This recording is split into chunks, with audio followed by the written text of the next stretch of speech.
मेरे बेटे ने मुझे चॉकलेट दी। मैंने उसे गले लगाया और कहा, मेरा तो रोज़ा है। उसने जवाब दिया, बाबा आपको दे नहीं रहा, खोल कर दें मुझे। फिर अचानक से अम्मी ने जगा दिया और कहा, दही ले आओ। अब ना बच्चे की माँ मिल रही है और ना ही बेटा।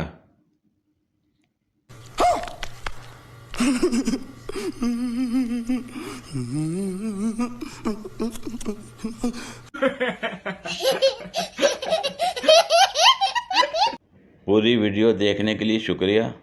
अगर वीडियो पसंद आई हो तो लाइक और शेयर करें, कमेंट में अपनी राय का इजहार करें।